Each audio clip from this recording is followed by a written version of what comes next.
Hello everybody, Raven Knight here. Well, today it happened. We had the Warriors Den for Title Update 2 of Year 9 Season 1. I had a great time watching it with you guys. I hope you guys enjoyed watching it along with me too. Really appreciate you guys being there for it. Now, I understand a lot of y'all couldn't make it. You either had work, you had school, you had other obligations, you wanted to sleep in, whatever it was. Some of you had to miss the stream or just didn't want to watch it, and I get it. So what we're here to do today, as I always do, is I'm here to summarize everything that was said for those of you who missed out so that you guys know what is going on. So without any further ado, since we got some stuff to talk about, let's get right into it. So first of all, what you need to know about Title Update Season 2 is, I think the most important thing that a lot of y'all are wondering is, are any of the testing grounds that we've had coming up going to go live?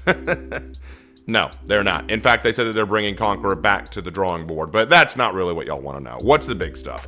Okay, so we're doing a throwback event. It is the Prince of Persia throwback event, and if you guys don't remember what that was, I believe it was Year 4, Season 1 that we last had this. It was a big event where we had a Prince of Persia crossover with a really cool Dominion-style game mode, and it's going to be done in 2 chapters. The first week is going to be Chapter 1, then Week 2 is going to be Chapter 2. How it works is it's going to play just like Dominion with some unique map cosmetics for the harbor. You got some new minion looks. It's going to play pretty much the same, except at a certain point in the game mode, the Prince of Persia himself is going to show up.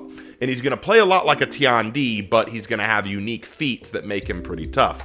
He's then going to use these feats and his skills as the Prince of Persia to run around the map kicking everyone's ass. He will not discriminate. He will kick everyone's ass as he sees fit. And that means, I believe, if I remember right, he can also take zone. So don't think your zone is safe just because he's in it and you're not. Now, here's how this is cool. You can kill the prince and automatically gain 150 points for your team. Think of it like catching the snitch, you know? You get 150 points for your team, and that's pretty awesome, but it's going to play pretty much the same. How it differs is when you get to Chapter 2, instead of the prince showing up, it'll be the Dark Prince who shows up, and when you kill him, you can get access to his dagger and use it for a limited time and gain access to all of the prince's feats that way. It makes you pretty much broken for a while. It's a very fun, very dynamic and complex game mode. It's really cool. Definitely can't wait to play it again. It was a lot of fun, and I'm glad to see them bringing it back because I'm going to be playing it. It's going to be really cool, but there are a few things changing this time around. Not only are we getting the throwback illustrious outfits, the throwback execution,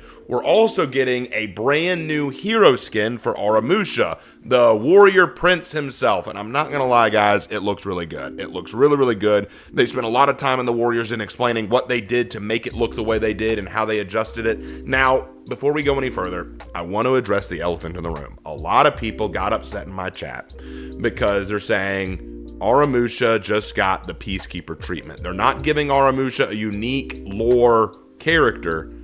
They're just taking an existing character in another title and making them a character in For Honor, just like they did with making Peacekeeper Ezio. Now, here are my thoughts on that. Let me be clear. I'm going to say this for the record. 2 things. Number 1, I get it. I understand the frustration. I understand the anger.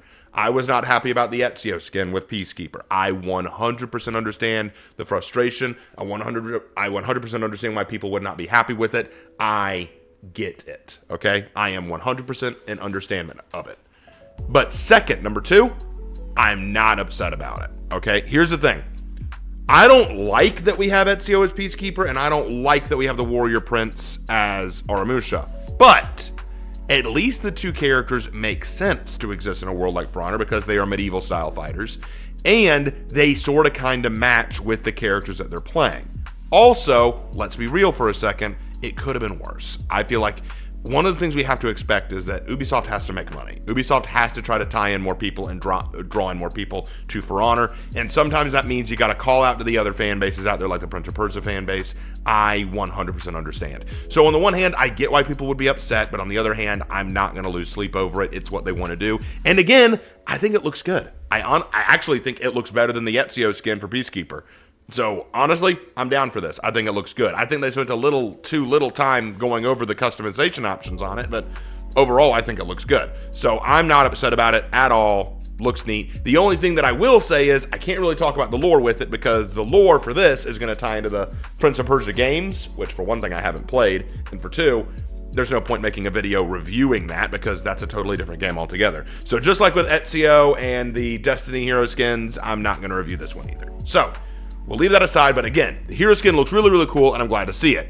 We also get a brand new unique execution coming out for a limited time. It looks really, really funny and really, really cool. They even went into the animation behind how they made it a thing, which I thought was very cool to witness. So big thanks to the animation team on that. The mocap team did a great job. Really loved getting to watch that. So all in all, really awesome stuff. I very much enjoyed it. We're also getting a brand new illustrious outfit. We're also getting a bunch of reskins to weapons, which granted don't look extravagant or great, but I still like them okay. They look fine, and there's at least something to bring to the game that's a little bit new. And so I honestly think a lot of this looks really cool. We're also getting a new material, the sandstone material. Like they said in the stream, everything's coming up sand. And as Anakin will tell you, I don't like sand, but I'm okay with it.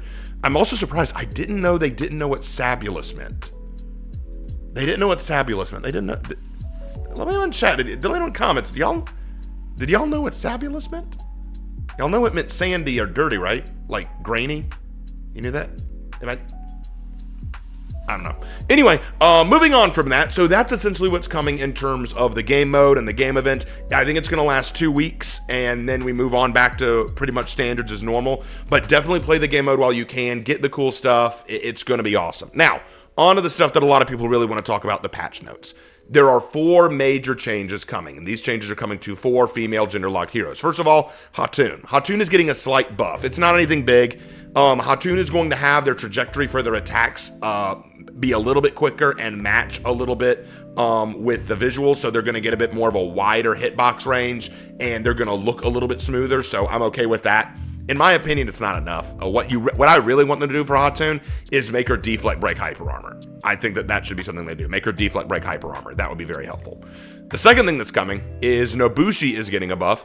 Her dodge attack techniques are going to get a little bit more movement, so she's going to actually dodge instead of just doing a light step, and her kick is going to get a bit more forward movement, so she's able to move a bit better, which is definitely something she needed to make her more viable in ones. That's going to help her out a lot more. I think she needs a bit more than that, but right now it is going to help, which I very much appreciate. Now for the big one, the one that made me actually howl at the moon a little bit. Varangian got a nerf. It's one nerf, but it's still a nerf. Her light attacks are no longer enhanced. Thank you! I am so glad that they did that. It is going to make her a lot less oppressive, and it's going to actually make her have to think instead of just light, heavy, light, light, heavy, light, light, heavy. She's finally going to have to use more than 2% of her brain. Like, she's going to have to rub more than one brain cell against her skull to get some moves in. So thank you. Varangian is no longer the oppressive monster she used to be. I'm sure that that'll change. I'm sure that there'll still be some hardcore Varangian players that just destroy me, but that's beside the point. All right, so last one, and this one's kind of an change for me. They gave Warmonger kind of a nerf. They've made it so that her running attack, like basically her impale and charge attack, has less reach. It can now go 6.5 meters instead of 8 meters. And they said that they want to do that because in a duel situation where the map may be small, it makes it so that she won't wall splat quite as often. And they made it so that her opener lights, just her opener lights, but her opener lights no longer are enhanced, which means that she can't flow into her combos quite as easily. Now, on the one hand, I don't think that was necessarily a needed change. It's not something that I necessarily thought was something she really, really needed. But on the other hand, she does have a few other things going for her that other characters don't, so I don't know. I'm going to have to see how this goes. I'm just kind of meh on it. I'm like, we'll see what happens. And JC himself even said, this is a controversial change, but we just want to see how it goes. We want to see how it changes her. So, I'm not against it. I'm willing to see how this plays out. So, hey, you know what? 2 enthusiastic thumbs up. I love the patch notes.